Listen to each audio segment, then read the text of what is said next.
আজকে প্ল্যান করেই রেখেছি নদীতে যেয়ে ঝাঁপ দেবো। ফেসবুক থেকে কোনো তো লাভ হচ্ছে না, এইদিকে স্বামী জানো তার ভালোবাসার পরিমাণটা কমিয়ে ফেলছে দিন দিন। সো ভেবেই রেখেছি আজকে যাবোই নদীতে ঝাঁপ দিতে। তো যাই হোক, আসসালামু আলাইকুম সবাই কেমন আছেন? আশা করছি ভালো আছেন। আলহামদুলিল্লাহ আমিও ভালো আছি। আজকে বেরোয় পড়েছি দুজন মিলে ঘুরতে যাওয়ার জন্য।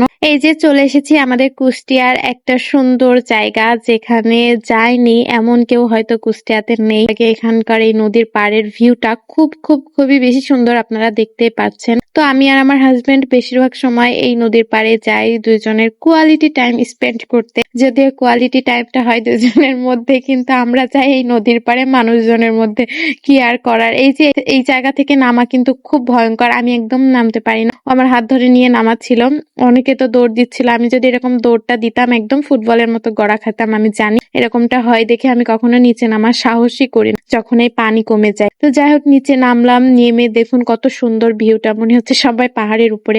জায়গাটা এত সুন্দর, এত ভালো লাগে। এই সন্ধ্যার আগ মুহূর্তটা এই জায়গাটা ভিউটা খুবই সুন্দর আসে, এই জন্য মূলত এই সময়টাতে আমরা এই জায়গায় যাই, দেখতে খুবই সুন্দর লাগে। এই যে দুজন মিলে নদীর ধারে হাঁটছিলাম আর গল্প করছিলাম, এই মুহূর্তটা যে কি সুন্দর। এই সুন্দর মুহূর্তটাকে এনজয় করার জন্য খুব কম সময় হলেও মাঝে মধ্যে যাই দুজন মিলে এই নদীর পাড়ে। আর এই তো দুজন মিলে গল্প করতে করতে যাচ্ছিলাম। এখানে যে রাজহাঁসটা দেখলাম, রাজহাঁসটা এক পা দিয়ে সে দাঁড়ায় আছে, আর এক পা কি লুকায় আছে কি আমি বুঝতে পারি না। বুঝতে গেলে হয়তো সে চলে যেত, এই জন্য বোঝার চেষ্টাও করিনি। দেখতে কিন্তু অনেক বেশি ভালো লাগছিল, এক পায়ে দাঁড়াই ছিল হাঁস। মেবি হাঁসটা পা ছিল, পাটা উপরে উঠায় রাখছিল। আমার হাজবেন্ড তো তাই বলছিল, কিন্তু আমি ভাবছিলাম এক পা হয়তো নাই, বেশি সম্ভব ছিল, কিন্তু সে পাটা উঠায় রাখছে। তারপরে এই যে নদীর পাড়ে যেহেতু এসেছি, দুইজনের নাম লিখবো না, এটা কি কখনো হয়? সবাই তো দেখি সমুদ্র পাড়ে নাম লিখে আসে, আজকে না হয় আমরা নদীর পাড়ে নাম লিখলাম। এই তো আমাদের নামের প্রথম অক্ষর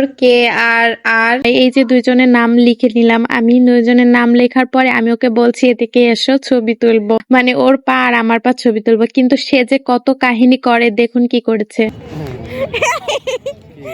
কি যে বলবো, সে এত দুষ্টামি করতে জানে। সে আমার নামের অক্ষরের উপরে সে পা দিয়ে দেয়। তারপর অনেকক্ষণ ধরে অনেক ন্যাকামি করে করে শেষ পর্যন্ত সে ছবি তুললো। তাকে দিয়ে আমার ছবি ওঠানোর মিশন সাকসেসফুল হয়।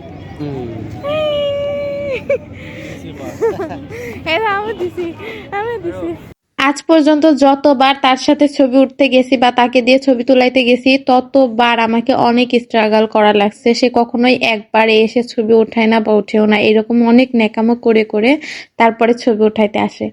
বিরক্ত হয়ে যায় আমি এই বিষয়টার জন্য।